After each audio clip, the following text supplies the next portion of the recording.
Então, nesta aula de hoje, bom, vou me apresentar então, né, gente? Para quem não me conhece, vamos começar tudo de novo. Meu nome é Daniela, sou professora e criadora do curso Manual do Bolo de Festa em Buttercream e eu ajudo, tô aqui para ajudar vocês a fazerem bolos de festa estruturados e decorados com Buttercream, tá certo? Esse é o meu objetivo, né? E eu sempre falo que para fazer bolos de festa estruturados, decorados, né? Nem sempre é muito fácil, a gente precisa entender realmente as bases, as técnicas dentro da confeitaria e entender os ingredientes, né, que é aí também um fundamento muito importante quando a gente faz lá as nossas massas, nossos recheios, né? É muito importante a gente entender o que a gente está fazendo para tudo correr certinho, né? Não ter bolo caindo, não ter bolo rachando, né?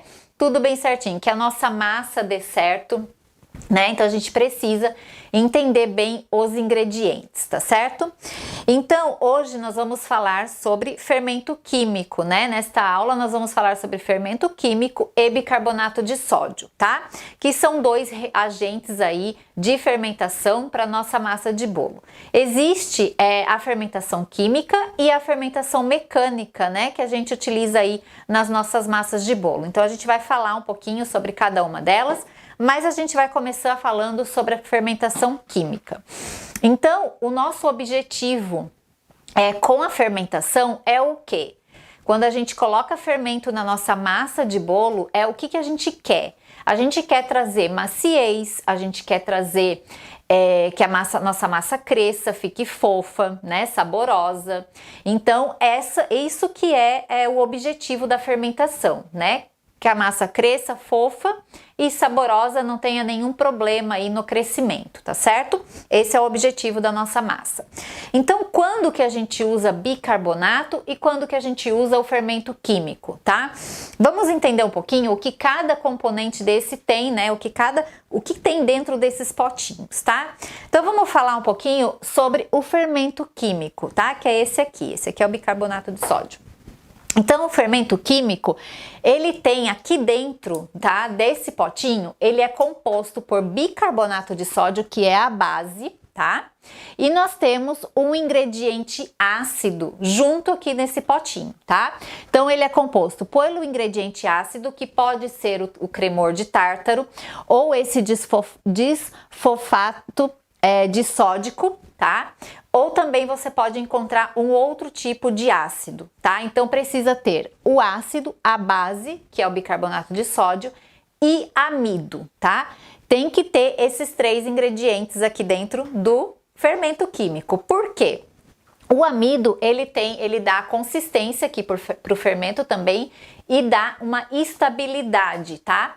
Então, o que acontece? Se eu não tenho o amido aqui dentro desse pote, o bicarbonato com o ácido vai fazer uma reação muito forte dentro do potinho, tá? Porque o bicarbonato de sódio, ele reage com um ingrediente ácido. Então, se eu não tiver o amido para neutralizar essa reação do bicarbonato com o sódio, o potinho aqui vai ter uma reação química que vai explodir. Então, não vai parar o componente aqui dentro, né? Não vai parar o pó aqui dentro. O potinho vai explodir, vai ter uma reação química aqui dentro, tá? Então, para que nada aconteça aqui com o bicarbonato e com esse ácido que tem aqui dentro do potinho, tem que ter o amido, tá? Então, o amido entra para neutralizar essa reação, tá certo? Então, o que tem dentro do fermento químico é isso: ácido, bicarbonato de sódio e amido, combinado? Então, o fermento químico, a gente coloca na nossa massa do bolo e ele tem uma reação lenta, tá? Então, quando a gente utiliza o fermento químico na nossa massa do bolo, a gente vai ter uma reação lenta, né, dos gases, né, que formam ali na nossa massa, tá certo? Então, conforme ela vai assando, a fermentação é lenta, né? A gente vê todos os processos, a gente vai falar sobre isso também, tá? O bicarbonato de sódio, ele é a fermentação pura, tá? Então, ele tem uma reação aí rápida, tá? Então, a gente coloca o bicarbonato, se colocar só o bicarbonato de sódio, ele tem uma reação muito rápida na nossa massa, tá? Então, o bicarbonato de sódio a gente utiliza com ingredientes ácidos, tá? Então eu preciso ter na minha massa de bolo ingrediente ácido para poder utilizar o bicarbonato de sódio.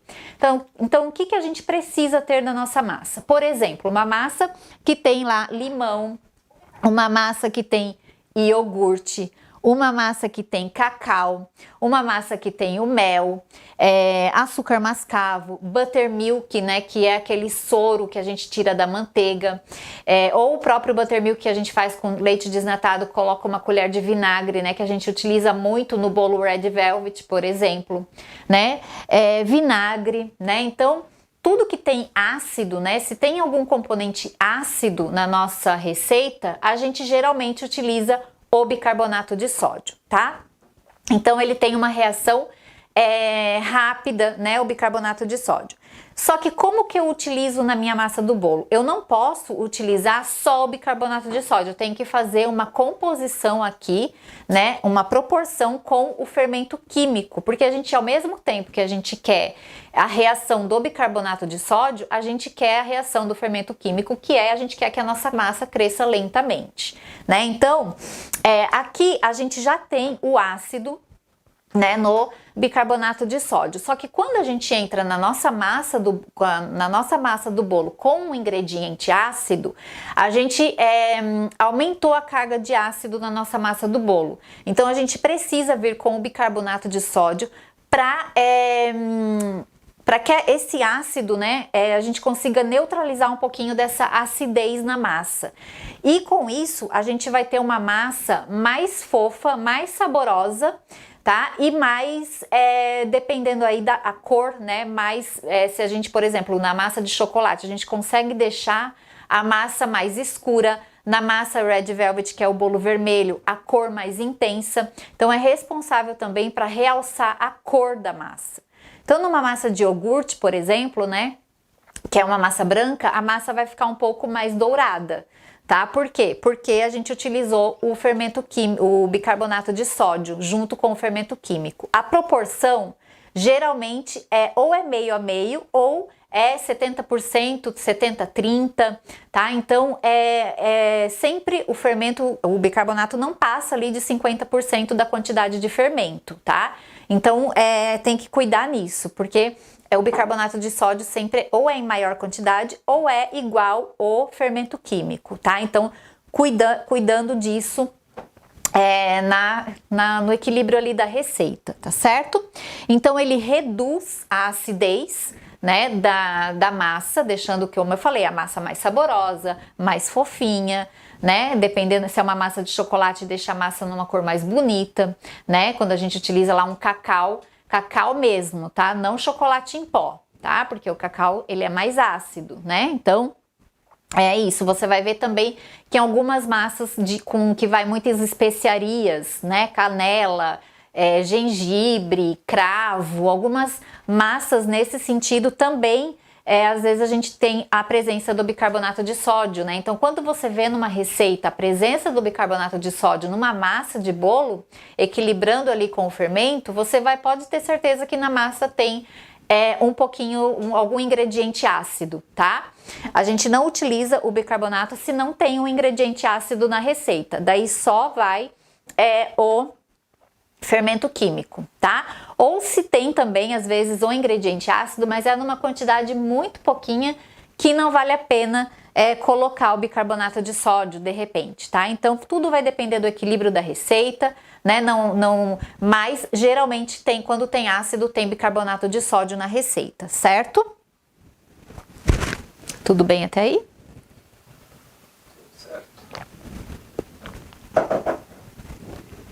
Então, como eu falei, bicarbonato tem a reação rápida, né? Então, vamos passar adiante. Então, a fermentação química, tá? Ocorre com a umidade e com o calor. Então, imediatamente, quando eu faço a minha massa do bolo, que eu coloco o fermento, né, o bicarbonato, enfim, coloco o fermento, já começa a reagir com a presença de líquido. Então, se eu coloquei o fermento já por último lá e já foi em contato com o líquido, ali a minha massa já começou a reagir. Então reage com a umidade e reage com o calor, tá? Então, o fermento químico já começa a reagir a partir do momento que ele entra em contato com líquido. Por isso que a gente coloca no final da receita, no final junto com a farinha, né? Por exemplo, a gente fez lá, colocou os líquidos todos na massa e depois por último, a gente entra com a farinha e com o bicarbonato de sódio, incorpora, ou o fermento, né? Incorpora na massa e já está pronto. Né, a gente também não fica ali batendo muito tempo, né? E ali já começa a criar as bolhas de ar, tá? Então, depois que a gente coloca o fermento químico, a gente precisa levar ao forno, né? Então, a gente precisa levar ao forno. Por quê? Porque ele começa, ou a outra parte da reação do fermento, ele começa em 60 graus. Então, quando a gente leva ao forno, que é quando começa a expansão da nossa massa de bolo, que começa em 60 graus. Então, você vai me perguntar, né, se eu posso assar o meu bolo lá em forno frio, por exemplo, né, em forno sem ser pré-aquecer. E qual o problema de você assar a massa em forno sem pré-aquecer? Por isso que a gente tem que sempre pré-aquecer o forno, né? Porque se você deixar a sua massa que já colocou o fermento, né, ali na massa do bolo, que já tá com a umidade, então o fermento ali já começou a reagir por conta da umidade da massa, tá? E do líquido ali que incorporou. Então, se você espera muito tempo para colocar no forno, para ele ter esse choque térmico, né, para o bolo já começar a entrar em 60 graus ali e o fermento já começar a reagir, você vai perder um pouco a função ali dessa fermentação, né? Então, o ideal é você fazer a tua massa imediatamente com o teu forno, né? Por exemplo, você começou a fazer a tua massa lá, 15 minutos antes, você pré-aquece o seu forno, né? Antes de começar a fazer ali a massa, colocou na forma, já forno, né? Mas com o forno pré-aquecido. Então você vai pré-aquecer o seu forno, não é em 200 graus, né? Porque isso também vai trazer problema para tua massa se você enfiar a tua massa nessa temperatura de forno. Você vai aquecer ali em torno de 160, 170 graus, um pouquinho menos do que normalmente você assa o teu bolo. Então você ligou lá, começou a aquecer o teu forno, fez a tua massa, já coloca no forno para o fermento começar a reagir em 60 graus, ter esse choque, né, de temperatura, esse choque térmico, e ele já começar o processo de expansão da massa, que é onde vai começar a liberar as bolhas de ar, né? Ali com o dióxido de carbono, tá? Que são as bolhas de ar, tá? Então, você vai me perguntar assim, né? Ah, mas eu vou fazer a minha massa e já quero adiantando o meu processo, né? Porque a massa eu não posso esperar, né? Assim, ficar pronta uma massa para poder fazer outra, não. Ali eu já vou fazendo e tal, né? Eu posso deixar esperando a minha massa fora com o fermento, né? Pode deixar esperando. O fermento ele tem uma reação mais lenta, né? Ali com o bicarbonato na massa, tudo bem. É claro, o ideal, né, dos mundos é você colocar já direto ao forno, mas a gente sabe que numa produção de bolo, muitas vezes a massa tem que ficar esperando, né? Então não tem problema esperar esse tempo ali, né? Porque você já tá ali, tira uma, coloca outra. Não tem problema, né? Não vai dar, assim, uma diferença muito grande na tua massa, tá? Então, o que você tem que cuidar é realmente com essa questão aí do forno pré-aquecido, né? Porque também, o que acontece com uma massa que fica muito tempo agindo ali no líquido, né? E sem colocar no forno? O que vai acontecer com a tua massa, assim, ó, todas as massas vão assar. Tá? Se eu deixar a massa aqui um dia fora da geladeira, de repente, um dia na minha bancada e colocar no forno sem ser pré-aquecido e assar, meu bolo vai assar. Qualquer massa vai assar. Só que vai ter diferença na textura, de repente, da tua massa, né? No crescimento. Então, respeitar os processos, né? Se possível, é importante, né? Então, o que acontece às vezes numa massa que tá lá muito tempo esperando? Ela fica com uns buracos de bolha de ar dentro da massa, né? Que parece que estourou alguma coisa lá dentro da massa. Então, ela fica com esses buracos, né? Às vezes cresce muito irregular, né? Então, é isso que tem que pensar, tá? As massas vão assar de qualquer forma, tanto em forno frio, em forno quente, forno pré-aquecido, vai assar. Agora, como vai ficar a tua massa, daí já é outra coisa. Mas numa produção, a gente consegue, né, deixar a massa descansando um pouquinho.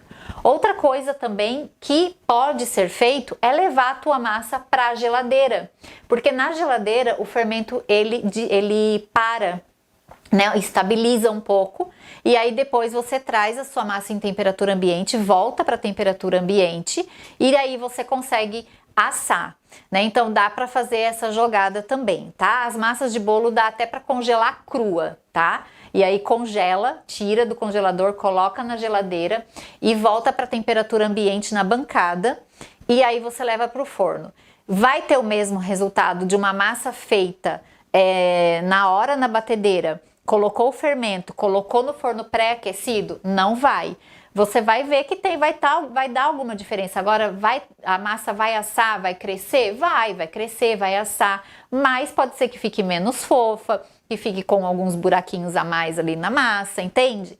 Então, é essa questão, né? Porque o fermento ele precisa desse choque térmico, né? Ele precisa, ele reage com a umidade, com o calor. Então ele começou a reagir ali, a gente já coloca num forno quentinho para ter esse choque e já começar o processo de expansão, que é em 60 graus, tá? Depois a gente entra na parte de solidificação, tá? Que é quando a massa começa a se gelificar, né? Que é quando as proteínas do ovo ali já começam a coagular, né? O amido começa já a se expandir, né? Com a umidade, enfim. Começa a formar a gelificação da massa, que é em torno de 80 a 100 graus. Depois desse período de 100 graus, ela já começa para o escurecimento, né? Já vai ali para dourar, né? Então é acima de 100 graus. Então o aconselhável, né? Para ter todas essas etapas aí estáveis, a gente não pode abrir o forno antes de 30 minutos. Por quê? Porque se você abre o forno de repente antes de 30 minutos e não atingiu essa solidificação aqui, a tua massa, o que vai acontecer? Ela vai afundar, né? Vai solar, vai ter algum problema ali. Por quê? Porque entrou um choque de temperatura. A partir do momento que você abriu o teu forno, você diminuiu a temperatura que tem lá dentro, né? Então entrou ar frio ali. Então vai acontecer da tua massa solar, né? Da tua massa não ficar legal, né? Então cuidado com isso, né? Sempre abra o forno depois de 30 minutos, quando você começa a sentir lá o cheirinho de bolo pela casa, né? Porque é nesse estágio aí que é seguro para você poder abrir o teu forno e conferir se tá bom, se não tá, né? A massa do bolo, tá certo? Nós temos também, né? A fermentação mecânica. Nesse caso também é importantíssimo que você tenha feito o pré-aquecimento do forno. Nesse caso, principalmente, é fundamental. Por quê? A fermentação mecânica, a gente não tem fermento na massa, né? Então tem algumas massas, por exemplo, a pão de ló, que ela não tem fermento, ela só tem 3 ingredientes, que é ovos, farinha e açúcar. E a fermentação depende da aeração dos ovos, que é feito com uma força mecânica, que é a mão ou a batedeira, né? Então a gente faz a aeração dos ovos para depois vir com os outros ingredientes.